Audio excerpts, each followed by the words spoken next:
1, inside the presidential suite at Army Navy. 2 theories on what's going on over New Jersey. What is going on with the drones? Speaking of conspiracy, that is often used as defamation and sometimes turns out to be true, let's revisit January 6th with the boys from Comfortably Smug. 3, some more than 2 decades later, the accuser in the Duke lacrosse case admits that she's a liar. Maybe for her there can be redemption and forgiveness, but what about the repeaters of lies? Let's go through the list, including the group of 88.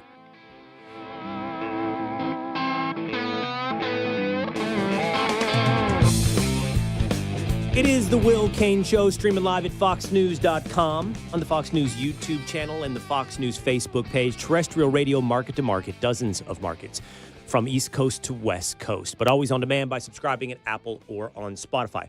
Always available every Monday through Thursday, live at 12 o'clock at Fox News YouTube. Just hit subscribe, jump into the comments section. We welcome you into the Willisha. Boys in New York, I got a thought. And I was thinking about this just as I was getting ready for the show, my pre-show preparation. We're like 9 days away from Christmas. We're really close to Christmas, which means you've got to be honing in on your list. You got to be honing in on what it is you're going to buy. And this has been a discussion for some time in the household, okay? This has been a debate. There's a bit of a warpath. The drums are beating inside the manor here at Casa Cain for a second dog. Now, for almost the entirety of my life, yes, I have been a one-dog family, okay? For my adult life, that's been, as you guys know, Doberman. I got my first Doberman when I was 21 years old. I was a junior in college. He spent my senior year in college with me, all of my bachelor life, law school. He moved to Montana, and he was my wingman. He was my ranch hand buddy in Montana. He was my guy, and he was there when I got married. He went to my wedding. He wasn't in the wedding, but he was at my wedding, which I got married on a ranch in Texas, but he was there, couldn't leave my man out.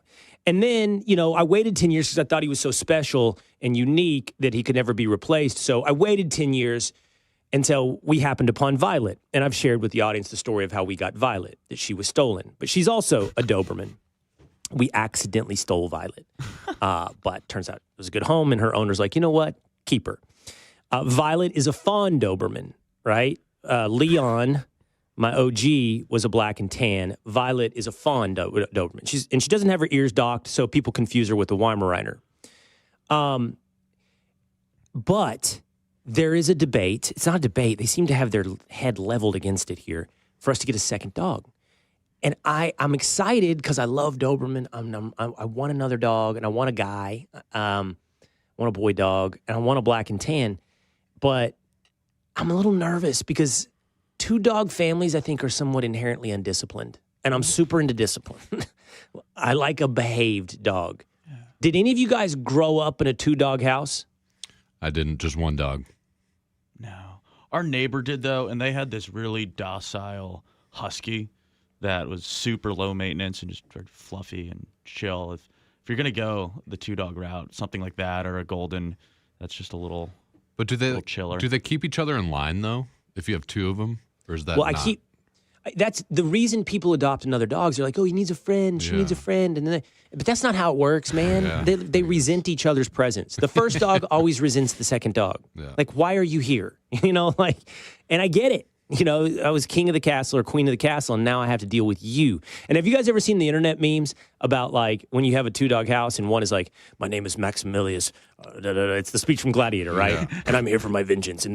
And the second dog's like, my name is Jeff. Yeah, that's true. It's like, you're going to have one moron. You're going to have one emperor and one court jester. Yeah. Patrick, by the way, what are you wearing? Why are we wearing a suit jacket today? What's going on?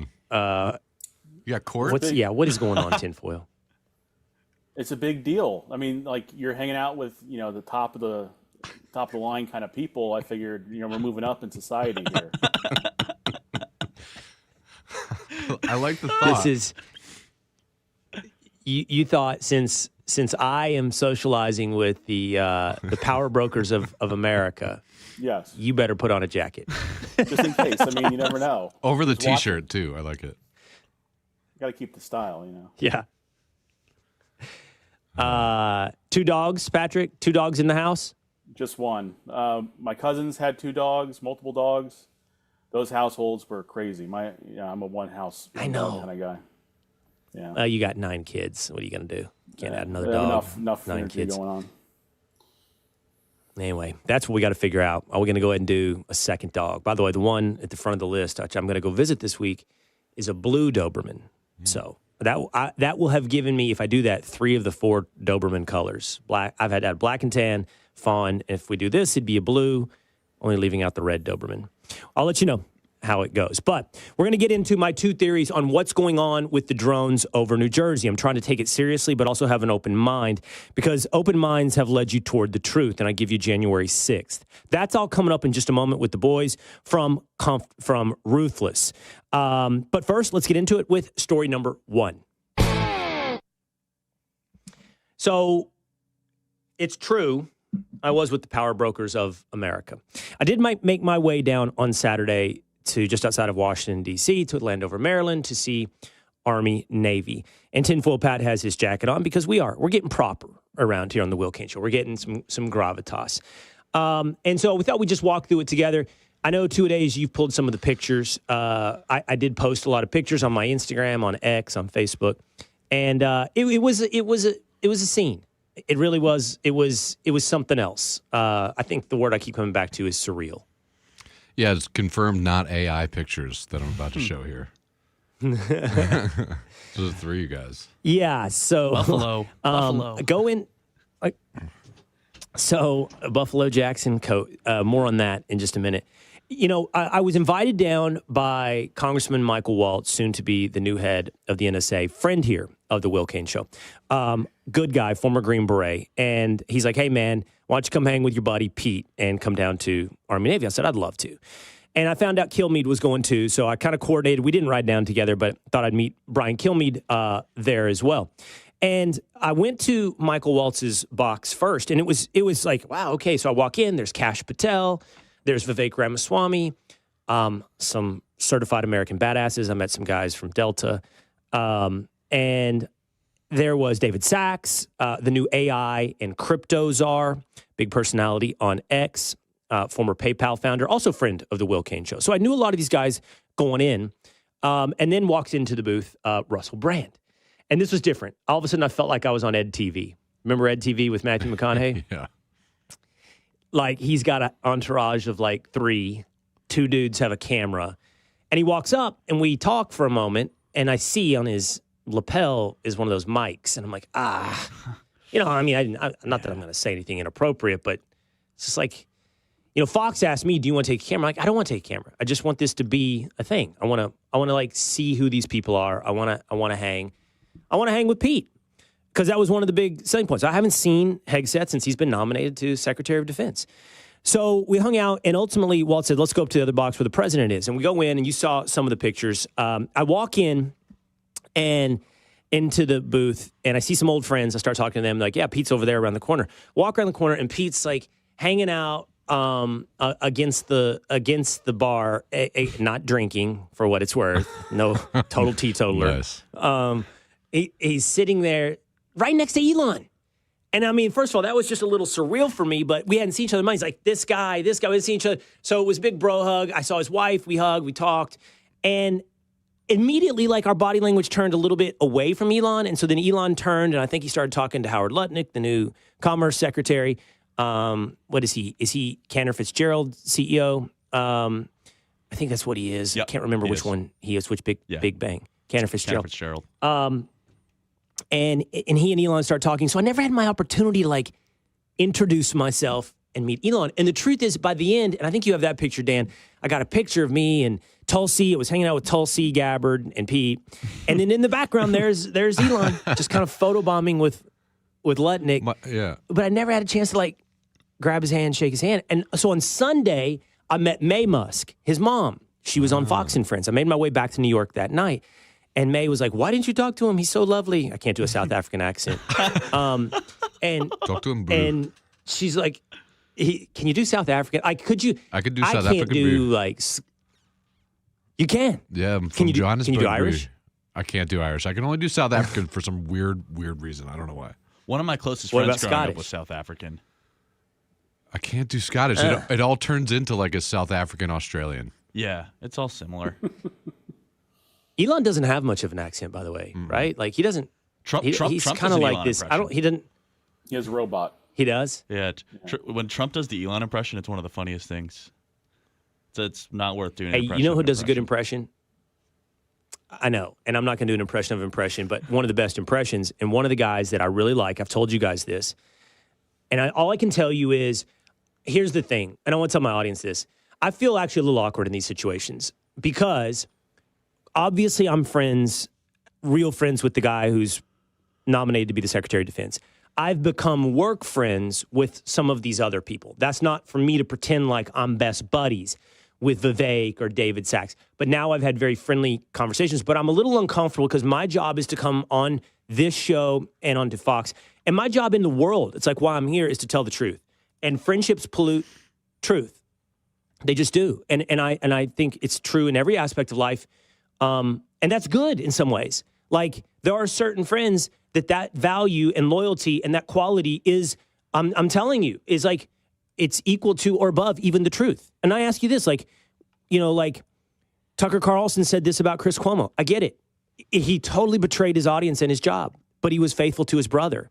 And I sort of get it, you know. And there are some people, some buddies who might call you and be like, hey, man, I got to get to Mexico. And you're like, I don't ask what you did. I'm like, let's plan the route. How do I get you to Mexico? So I'm just here to tell you, like, I'm not here saying it's all dirty, but you want to minimize these conflicts of interest. And so I'm a little conflicted on becoming, so I'm going to have to hold these things true. Like what's a real friendship and what is a work friendship. So I'm hesitant to say these things or even to let these relationships develop. But one of the guys I like is the Speaker of the House. I just like him. I'm telling you, I like Mike Johnson as a guy. I do. And I even said to him, like, he's the kind of guy that I said this to him. And I'm going to share this with the audience. At the end, I said, I'm becoming a big fan. And Mark Levin's wife was there. And she's like, becoming? And I'm like, well, yeah, because I don't just give that away, you know, and I'm not giving that away. You got to earn that. And I don't know. I like the speaker. He has in a world full of power and a world of people could look over your shoulder and try to big time and see who's next. He's actually a real human, a real person. And I really like that about him. It doesn't mean I'm always going to agree with every aspect of his job as we move forward in the next 4 years. And I will be honest about where I think he's wrong or call it out. And I'll make my platforms available to the speaker. But it's just an interesting dynamic. Talked to Vivek, had a really good conversation with Kash Patel about January 6th. Talked with, John Thune. The only awkward conversation, I told you guys this, was Nora O'Donnell came in from CBS. And it was weird. It's like very friendly. And I'm just going to, again, my pursuit of honesty, I had trouble making happy face. I did. And I even talked to myself like, will, you know, be a grown up or like think about the way, like I kind of like the way Trump does it. Like it's personal and it's a battle and then it's not. And then it's over and then it's professional. But I've seen Nora O'Donnell lie. I've seen her do a disservice and tell lies about people I know, like Pete Hegseth, and I can't make happy face. I turned to Mark Levin. I said, Mark, am I supposed to pretend to be nice? And he goes, I'm not. So, Look at the photobomb there. Who's in the background there? Back right. I can't tell what that is. JD. Oh, J.D. Vance. Really liked J.D. Vance. That's J.D. Vance and Sean Ryan of the Sean Ryan Pod. J.D. is a normal guy, incredibly smart and normal. It's my first time meeting J.D., my first time meeting Mark Levin, and I really liked J.D. James, you brought it up. Here's the big topic of conversation, my coat.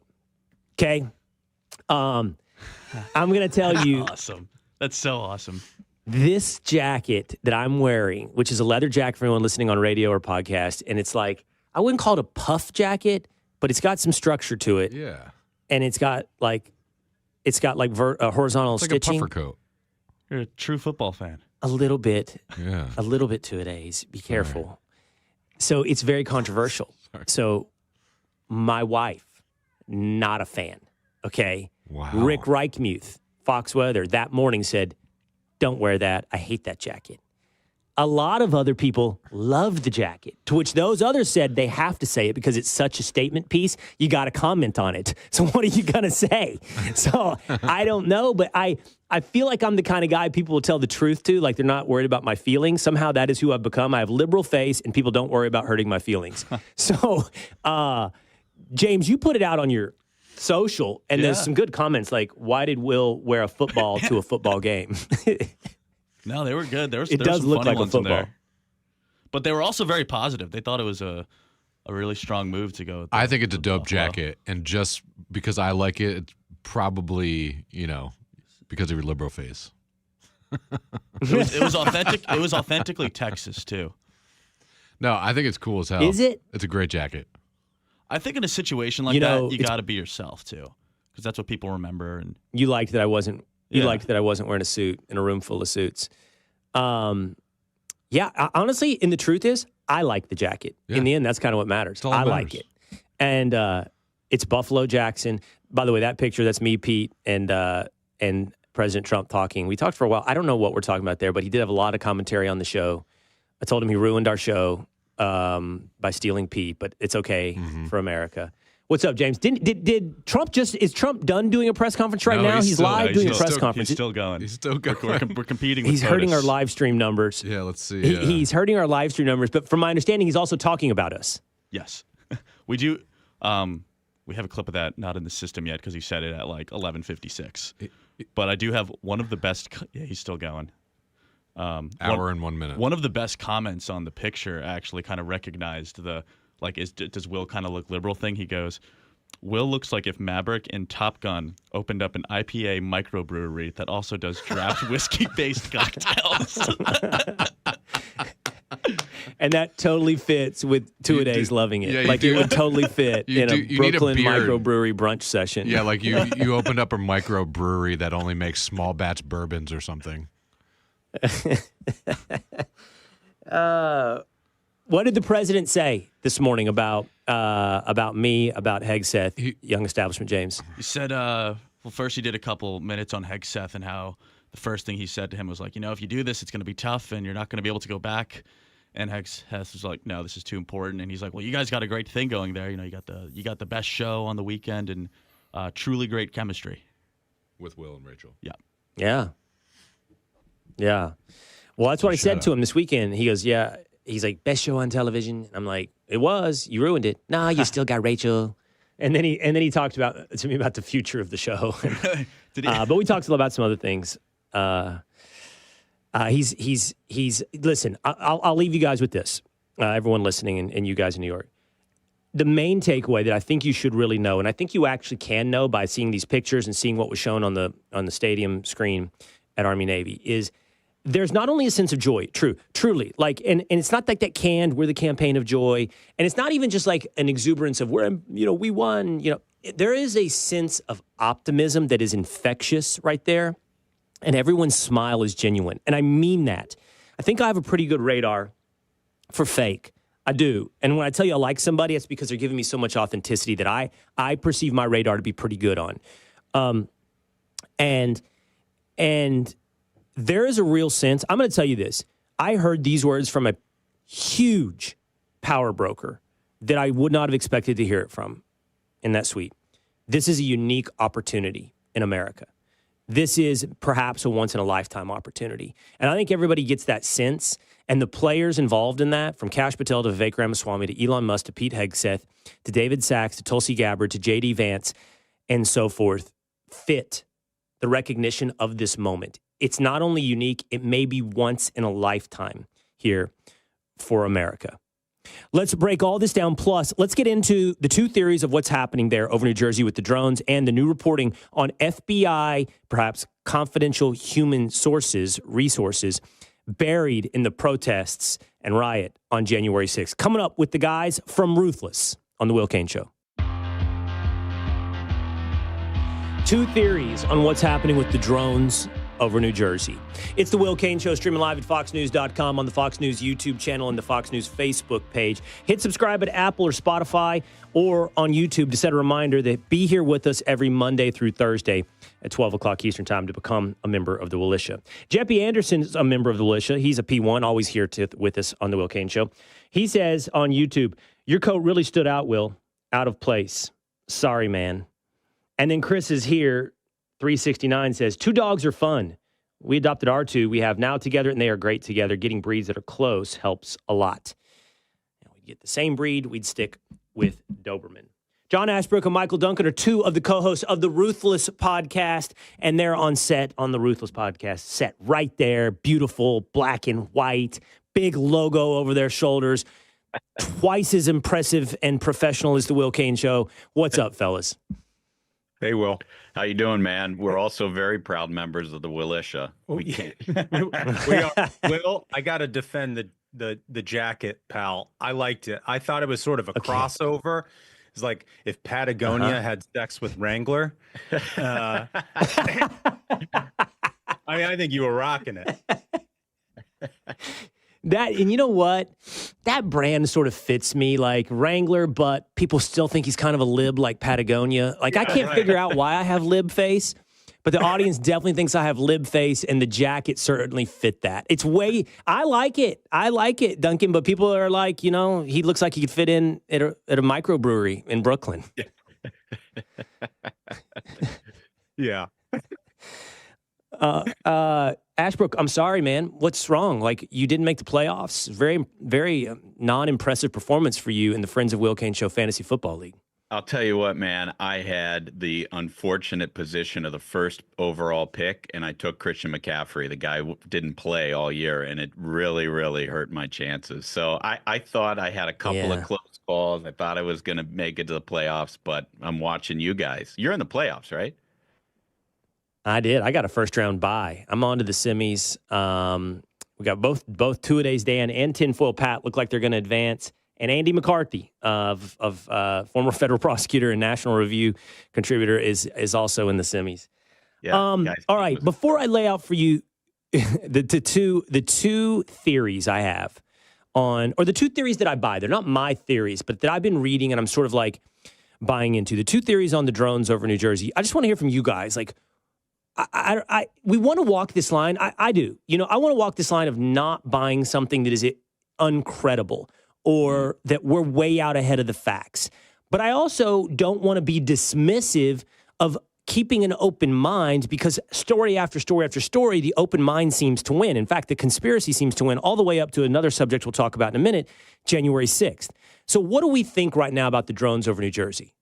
Well, I'll tell you, Will, if the government can figure out which grandparents took selfies in the Capitol on January 6th, and they can figure out who's living in an apartment with an unauthorized pet squirrel, they surely can figure out what is going on with these drones. But the problem is, if they tell us what is going on with the drones, how many people are actually going to believe them? They spent the last 4 years lying to everybody in this country. And they really are suffering from this like boy who cried wolf problem, where they lie and lie and lie and lie. And then if they tell us the truth, people aren't going to be sure what to believe. I don't really know what it is. To be honest with you, it's terrifying. We've had lots of jokes about the guys in New Jersey who are like, hey, Duncan was like, hey, we're flying over here. We're flying the drones. And it's not just the lying, though. It's also the incompetence. I mean, we saw a Chinese spy balloon traverse the United States, before our government apparently even knew what was going on with that. So I think it reflects a lack of confidence that your average American just has in what our government tells us.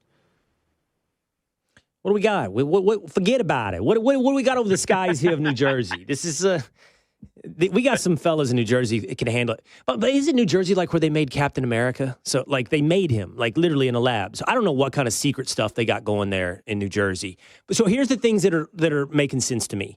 But can we first lay some runway? So we had a congressman go on Fox News who said it's Iranian and that there's an Iranian mothership off the coast, right? He said that. Now, that, and no disrespect to Congressman Van Drew, that doesn't add up to me. Okay, doesn't add up. Like, why don't we shoot that down? Well, we're worried about a drone falling on a house. What about shooting down the damn mothership over the ocean? Like, if it's not us, there are too many things we could do and would do to stop it. There's just no way. I don't care about even the Chinese balloon. Like, we would do something if this was a foreign power, surely. Leaving it with, it's us. If it were a private company, I think they would own up to it. So it's got to be government. Now, I've read 2 articles today that I find fascinating. I'll give you the first theory. The first theory, it's a new experimental type of drone, and people have identified this type of drone that is both fixed wing and quadcopter, about the size of a very, very small SUV, like 8, 9, 10 feet. There's pictures of it you can see. And it can hover like an osprey, take off vertically, climb vertically, but can also then extend fixed wings and go like 120 miles an hour, which is really fast for a drone, apparently, and can do that. And I've read they've actually run tests on this thing before, perhaps in Key West, Florida, and they might be doing this now in New Jersey, running tests on something that presumably we would use somewhere else. I like this theory. I think it's interesting. The problem I have with it, fellas, is unless there's just no lack of coordination, well, then why wouldn't the FAA and even JFK and Newark and all these other airports flying in New York, like, didn't they say at JFK, Kathy Hochul said, it's interfered with takeoffs and landings at JFK at this point. So it doesn't seem like something the government is testing that they cleared with other agencies to make sure it's, I don't know, running smooth in America. What you'd think so. I mean, the government could do something like this, and it wouldn't take them very much to say, hey, this is a federal project. We're testing new material, and just be done with it. You know what I mean? But remember back to the 9/11 Commission, when the biggest problem, the biggest failing of the federal law enforcement post 9/11 that the commission came up with was that these agencies don't talk to each other. So if that theory is correct, and federal agencies are once again siloed off and not talking to each other, it is a terrifying reality that we might be facing. Yeah, I mean, we got congressmen out there talking about whether this is Iranian. It could just be, some maritime commission is doing a land survey and DOD doesn't know about it. I mean, I don't know. But to Ashbrook's point, these departments don't talk to each other very often. And back to the whole adversarial, drones from some foreign power. I don't know what foreign power would be running drones in the United States with running lights on. All these videos you show from night, there's like green lights and red lights on these. Clearly, they're not hiding very well. So I don't think this is some foreign power. It's Amazon or it's us, and the people in charge don't even know it's us. But yes, my only problem with, and I understand we're speculating. Okay, I'm going to call it somewhat informed speculation. There are times, and I'm being upfront with the audience, and I'm not here to tell you what I think it is, but this is an open conversation where the government is actually creating the scenario of the conversation we're having right now. Like John Kirby's playing semantics and word games about, what it is and what it isn't. And, he's literally playing word games. Like, it's not military. Okay, but does that mean, could it be intel agency? Like, you got to understand how these guys will use words to avoid an answer. Oh, yeah. But he has said it's not a foreign power. The other thing, and this is out there, and so I think it's worth at least addressing. The idea is that it's not so much who is operating the drones, but what the drones are doing. It's not about the sky, but it's the ground. They're looking for something on the ground. And what that is, well, people have speculated, could it be like a massive gas leak, which would require like a huge gas leak, not a small gas leak? Could it be a loose nuke? Could it be radioactive material? Could it be all of these things that they don't want to tell us because it would cause panic? I think this one's interesting because of the localized nature of this as well. Like, it's almost like they've got a geofence of we know northern New Jersey's a problem, so they're just scouring northern New Jersey with surveillance, looking for something. And I don't know what that something is, but they're looking for something. What's that? So they're looking for the best pizza spots in New Jersey. That's what it is.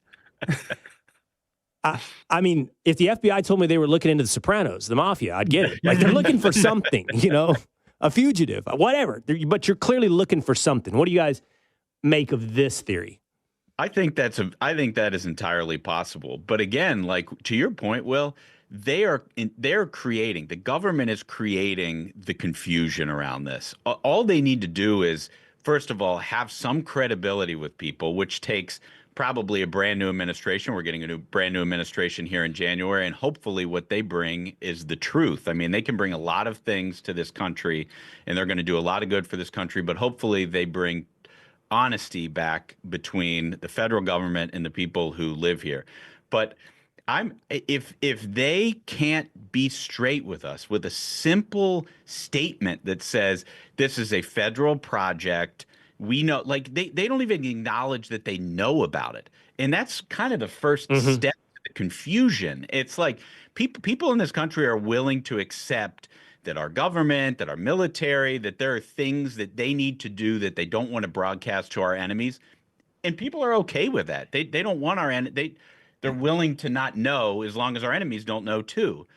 But there's nothing wrong with saying this is a project of the federal government, and we will release more information when we have more to tell you.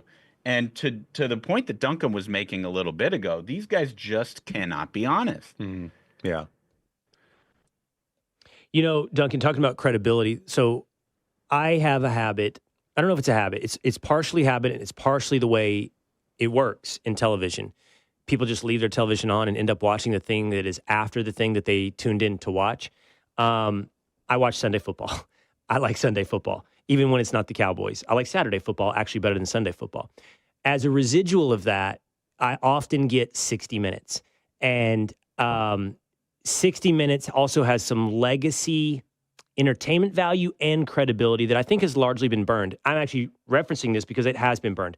I watched Scott Pelley last night from Syria. And you know, man, the whole time I'm watching it, I'm like, I can't watch it the way that I used to. It's like, oh, this is interesting. This is good information. Now, all I see in the report is Scott Pelley. That's all I see. And nothing against him personally, but this entire brand, and honestly, that entire wing of this industry has totally lost credibility. Like, I'm watching that going, I don't know if it's true or not. The whole time, man.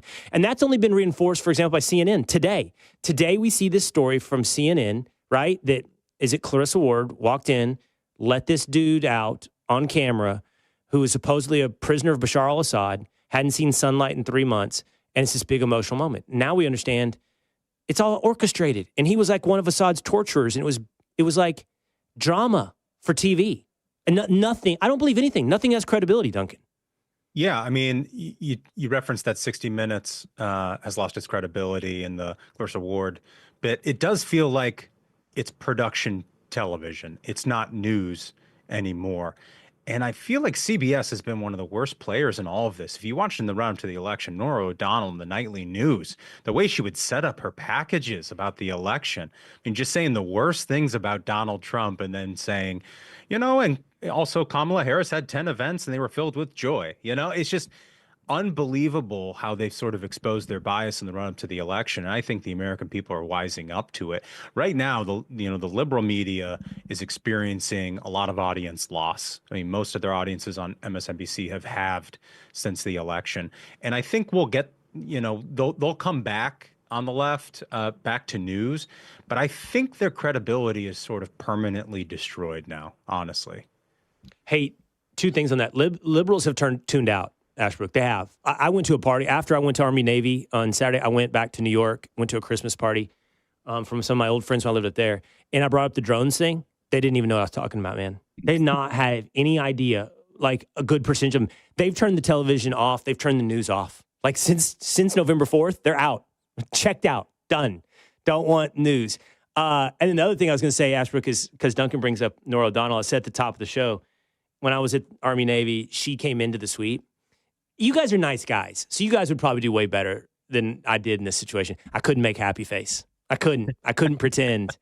I could feel it on my face, and I could see in her eyes that she was seeing it on my face. Well, you know what, Will? I'm not disappointed that the libs are checked out. It always reminds me of the famous quote from Marv Levy, the Bills coach, that he said, if it's too hard for them, it's just right for us. And when they cannot watch because they are in such dire straits, I feel pretty good. they thought they had the ruse on everybody, and everybody said, no, no, no, we want Donald Trump. We don't want your lies anymore. So I think, like, look, you mentioned 60 Minutes a few minutes ago. Like, I always took the ticking clock of 60 Minutes as an indicator that the fun was over, that like everything that you worked for all week, that you're watching football at the 1 o'clocks and the 4 o'clocks, and then the 4 o'clocks are over, 60 Minutes starts, and then that's the end of your weekend time to go to school the next day. It really was a depressing sound.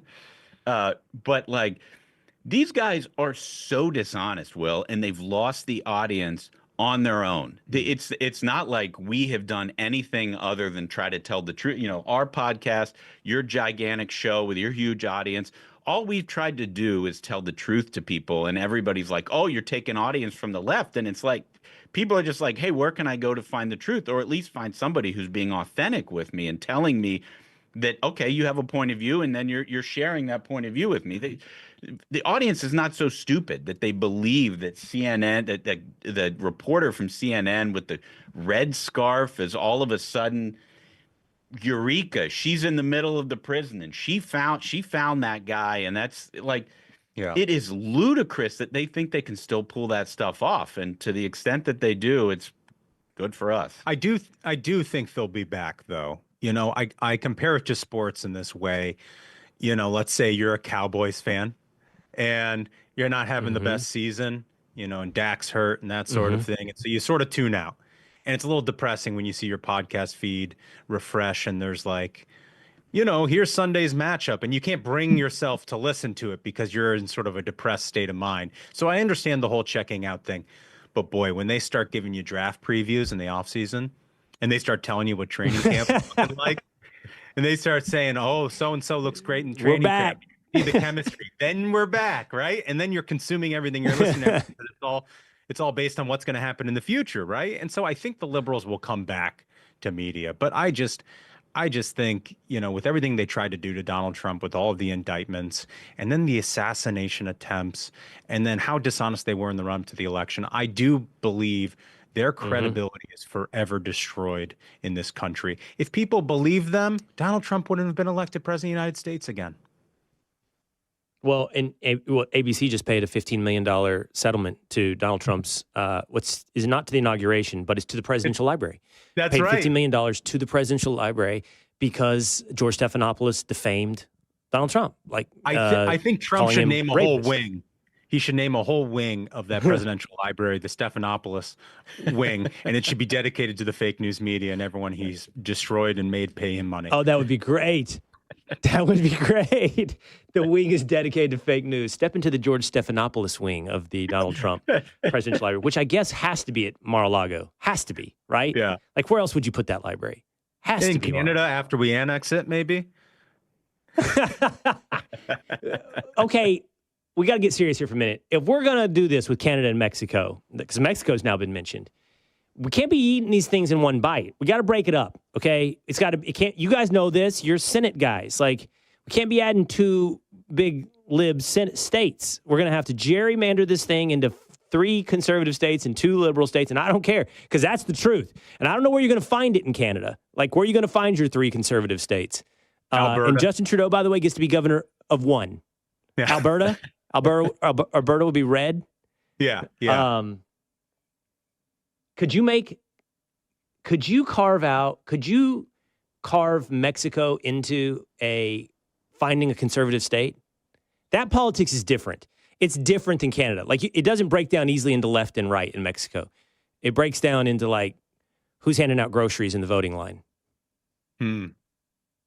Yeah, I guess what you could maybe do is do South Texas and just expand Texas south and see how much of Mexico we could absorb and still keep Texas a red state. And do the same thing with Alaska up there in Canada. Just sort of expand into greater Alaska and keep Alaska a red state. And then maybe in that disbursement of enough of the liberals in Canada and Mexico, you could carve out some other states through gerrymandering that we could ultimately end up with more Republicans than Democrats. But then, look, there's always the option of treating them like Puerto Rico and giving them a non-voting delegate in the House of Representatives. And they can sit on a committee.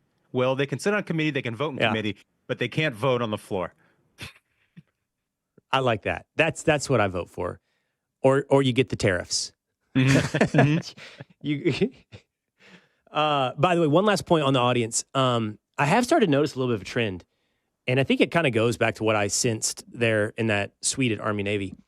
I have heard from a couple of friends who are liberals, and at least one who's pretty hardcore liberal, and they're softening on Trump.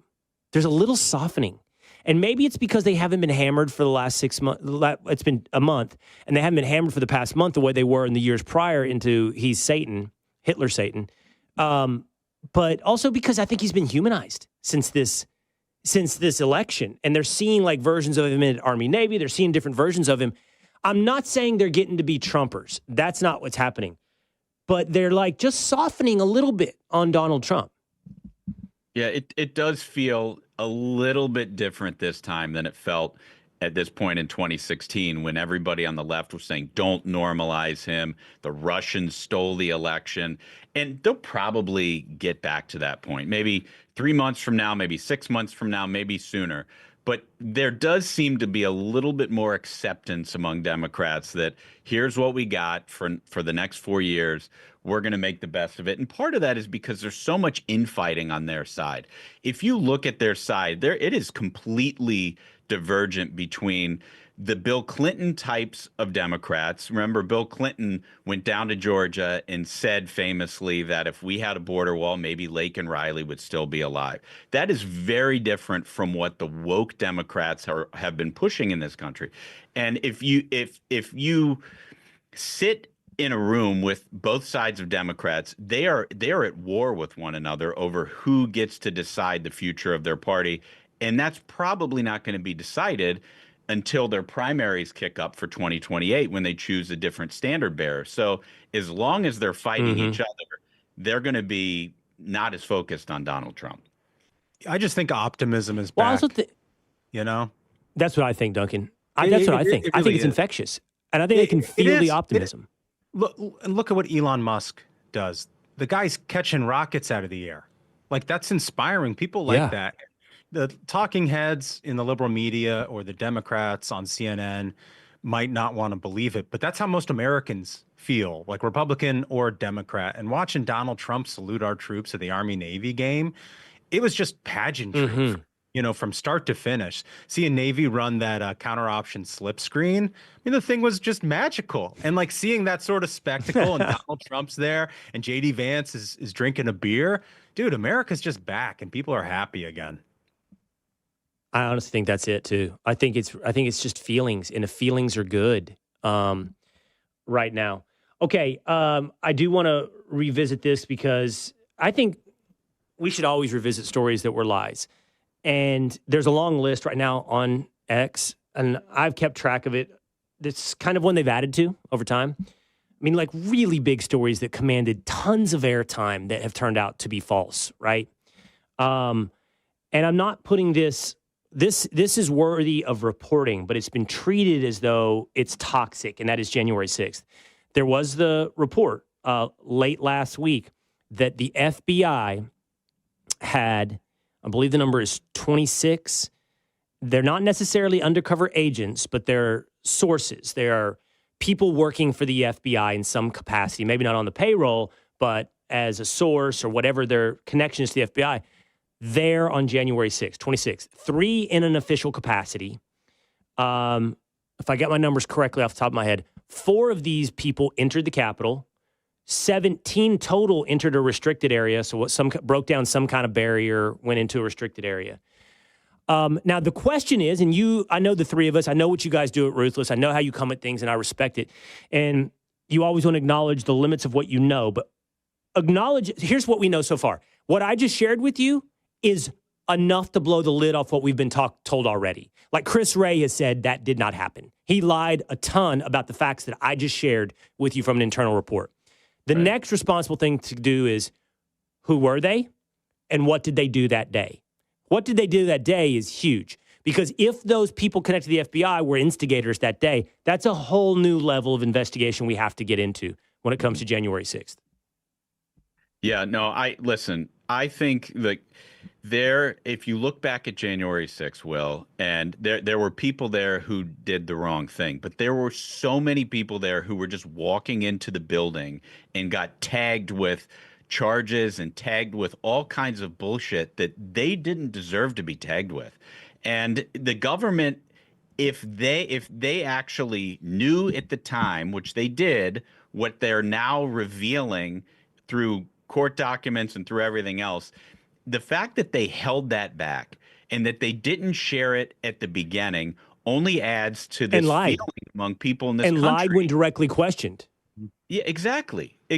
Like, why should people trust anything that the government is telling them if they feel like they're being manipulated with, information that's being sort of petered out here and there? Like, why can't they just be straight? If they expect us to believe that there were so many people in that building with very bad intent, why wouldn't they just say that? Why wouldn't they say that? Why wouldn't they delineate between the grandparents who were taking selfies and just walked in and they thought that they were a part of a tour they didn't know, and the people who they say are actually there doing bad things? The dishonesty is really the problem here, and trying to manipulate the media. And it's a product, I feel like it's a product of the fact that they have been able to manipulate the media for so long. They've had willing partners in CNN where they can just say, you know what, we're going to be dishonest about how we're going to disseminate this information. CNN's going to help us. We got ABC, NBC, CBS. They're all going to help us say what's inaccurate. What's the incentive? They did this from the very beginning of Trump's first term, before he was even in the White House. The FBI and these intelligence agencies started leaking to media the details of this Russia investigation and opposition research that was generated by Hillary Clinton's campaign that was gussied up as this dossier that you had, James Comey going to Trump Tower and asking, the President-elect of the United States if he'd, ever been with Russian sex workers. You know what I mean? And so we need Kash Patel. We need Kash Patel there. We need to learn more from this Inspector General's report. I want to know the details of every conversation somebody at DOJ or the FBI had with those informants in the run-up and the day of January 6th, so we can get to the details of all that. But I would also say, obviously, undercover agent is a lot different than informant. Like, an informant could be somebody who's in one of these militia groups and is passing back information to the FBI. It doesn't make them an employee of the FBI. That's sort of its own different thing. Now, there may be some nefarious components to that. There may not be. But it's just like, how are we supposed to take all of this as voters who were lied to about, by Christopher Wray and everybody at the FBI about what happened on January 6th? We just need to get somebody like Kash Patel in there who's willing to shake up the system. And to be clear, Ray lied about even what you just said, Duncan. Like, you're right. There is a difference between an undercover agent and whatever word they use for source. It's called, like, what is it? Confidential human. What's the third word? I can't remember what it is. Confidential human. I can't remember, but it's basically a source. And you're right. There's a difference between that and another undercover agent. But to be clear, they knew those people were there that day ahead of time. The FBI knew those people were there that day. And Ray lied about it because he was asked specifically, not just about undercover agents, he was asked specifically about this term that I'm forgetting the full term of, confidential human source, whatever it may be. He was asked directly about did the FBI have those people present on January 6th? And he said no. So if you're lying about that, what else? What else is a lie? All right. Have anyone ever told you guys that your set looks like a soccer ball? Like, to me, you look like visually, you look like you could be a British soccer podcast right now. Duncan like, played you got the soccer. Black and the white. Yeah, we did? didn't. So this is all Duncan's doing. He played soccer growing up, feels very strongly about soccer, and so I'll let him explain. Okay. Well, first of all, soccer is a fantastic sport, and I recommend kids get involved in it. It's a wonderful way for them to get a lot of excess energy out there, and it's a great team sport. It's a very collaborative sport. So I'm not going to hear any besmirching of soccer on this program, but those are actually our sound tiles. It's why you can hear our voice in such high, beautiful fidelity. Yes. That's back to the professional thing, Ruthless versus Will Cain Show. You don't have to sell me on soccer. I'm all in. My boys play soccer. I like it. I watch it. I'm going to a soccer game today, 8th grade game today. But I love that sport. here's the thing about your professionalism. You guys are going places. I just know that. So I'll leave it there. Ruthless is going places, so you're going to want to subscribe. You're getting in. You're not early, but you're not late. Let's put it that way. You're not late if you get in now because it's going places. By the way, so are we. Big things coming here to the Will Cain Show. So not too late for either one of these shows. Get in. Go subscribe to Ruthless. Michael Duncan, John Ashbrook. Always great to talk to you guys. Next time, some highfalutin swingers, not that kind of swinger, but swinging, big to-do Washington, D.C. presidential suite at a football game. I expect to see Ruthless. Oh, man. You're the man, Will. Next time you're in D.C., you really need to come in studio. We cannot wait to have you and just hang out with the fellows here. I can't wait. I'll do it. Okay, guys, take care. See you. See ya. Thanks to Ruthless. Again, go subscribe to those guys. It really is a good podcast. 4 dudes hanging out, talking about the news. Smart, relaxed, ruthless. All right, coming up, how about stories that were false? This is one that gets your blood boiling. Got mine at the time, okay? The Duke lacrosse case. Brand new moment where the accuser has come out and finally admitted she lied. Great. But what about all the other liars, like the group of 88? Next in the Will Cain Show.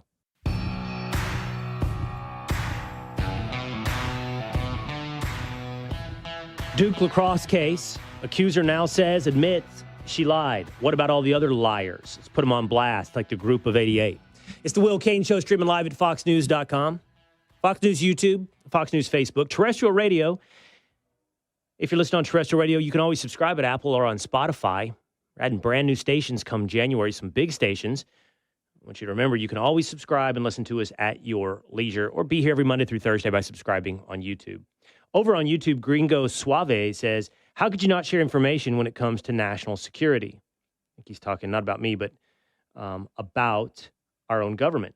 Dana Emmett says, I don't think the average person has drones the size of a car. Yeah, these aren't average person hobby drones. Let's be clear. They're not hobby drones. Lori G says, are they looking for a nuclear warhead? That is what many suspect. David Ramos says, if these drones are spying, why have flashing lights? I guess to ensure they don't, run into one another, whoever the different operators are, or into aircraft in the area. I mean, you could argue if they're spying on something, they're not actually, like if they're, let's say that Lori G is right, and they're looking for something like radioactive material. Well, it's okay, if you've got, I guess unless there's humans hiding it at that given moment, you've got the lights on. I don't know, the whole thing doesn't add up from start to finish. And maybe there's a simple reason. It's all escaping us, but for some reason they're lying. I don't know.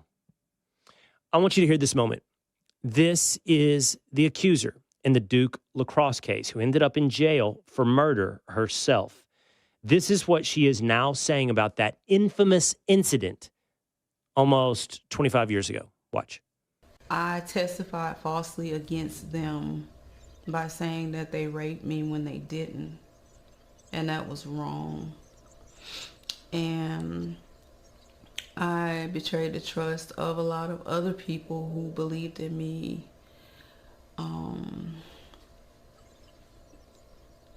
And made up a story that wasn't true because I wanted validation from people and not from God. And that was wrong. And I hope that they can forgive me. So I want to be mad at her because you can't just go around wrecking lives like that. But what's done is done, I guess. And, we should be people who can forgive, I guess. I know that. I don't guess. I know that. It's just hard. That's the point of forgiveness. It is. Here's the thing. At least she's asking for forgiveness. What about all the people that just went all in? And the thing is, if you think about it, was Duke lacrosse the first of these? After Duke lacrosse, then we had Trayvon Martin and Michael Brown.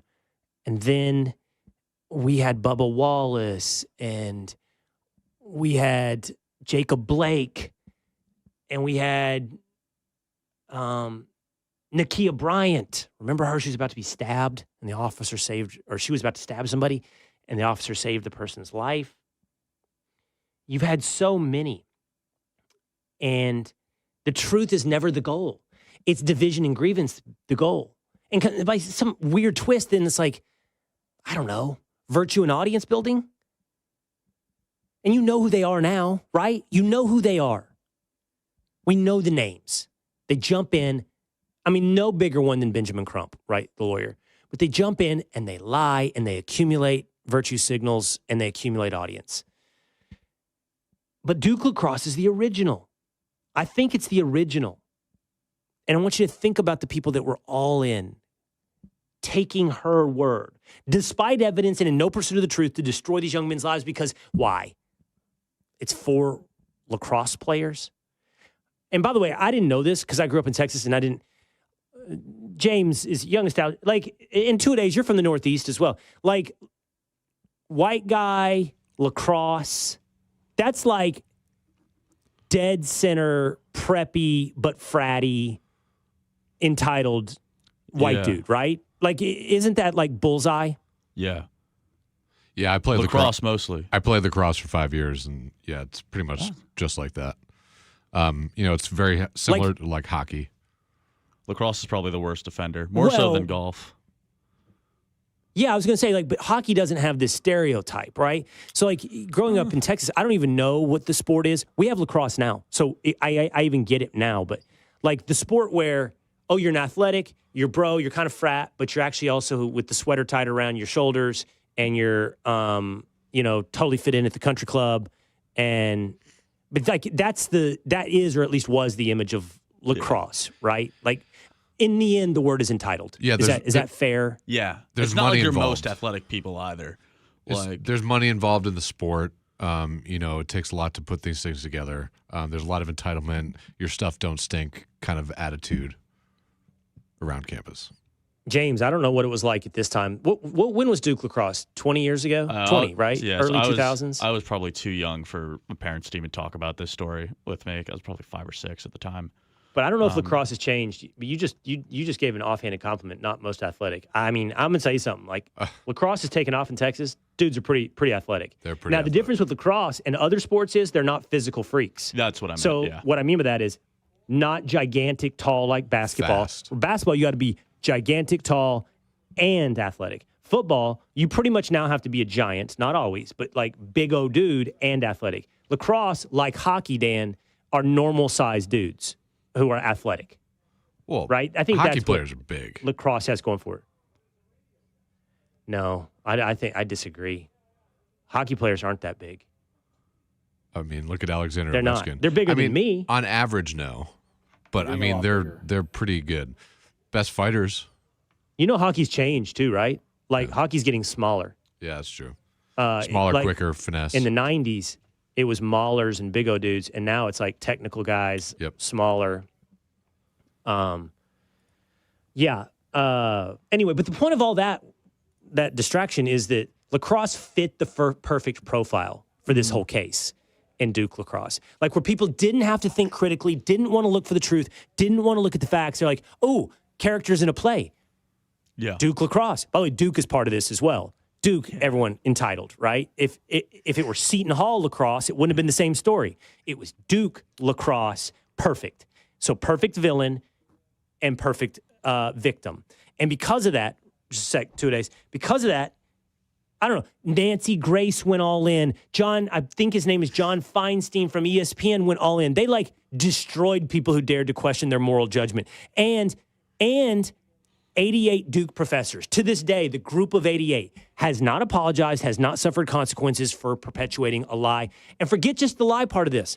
How about destroyed these young men's life? They weren't your perfect villain. They were real people with lives that you were perfectly willing to destroy. And now I think you should be destroyed.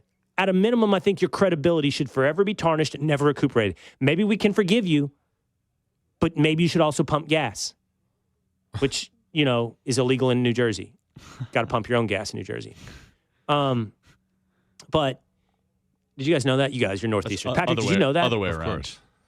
You can't pump your own gas in New Jersey. That's New what I Jersey meant. and Yeah, that's what I meant. Oregon? You can't pump your can't pump your own gas in New illegal. Jersey. Sorry, that's right, James. They're really hard about it's it, too. illegal. You accidentally get up and start doing it, they'll give you a tough time.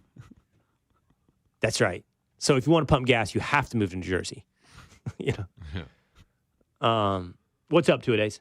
No, I was doing some research on this before the show, and there was a show that you had mentioned, a certain person, and they made their whole argument about, they were saying how much the houses cost of these kids, the defendants, how much the average median household income was, and compared it to the town of where this woman was from. So they made it completely about their family status and their family's money. And it's just, I'll tell you what we're going to do. As this platform continues to increase, I almost want a board. And I want two things on the board. I want all the stories that are lies. I want to keep track. And then, what are you laughing at, tinfoil? And then I want a board of all the perpetuators of the lies. Now, I'm going to forgive people that make mistakes. I make mistakes. It's not about that. People make mistakes, right? And we need to own our own mistakes. But there's something different. There's a difference between making a mistake and telling everyone that Jussie Smollett is a victim. There is a difference, right? In championing Jussie Smollett and making a mistake. Juicy Smollett. And I love it. Yeah. So we're going to get to work on those boards. We'll start with the Group 88 and Duke lacrosse. It'll be a big board. That's right, tinfoil. We're going to need a big wall. But we can do it. I think we can do it. I want to be careful with making promises, but I think we can do it here on the Will Cain Show. All right, that's going to do it for us today. Subscribe if you would at Apple, Spotify, or on YouTube. Leave us a 5-star review. Leave a comment. We'll welcome you into the Willisha, and we will see you again next time.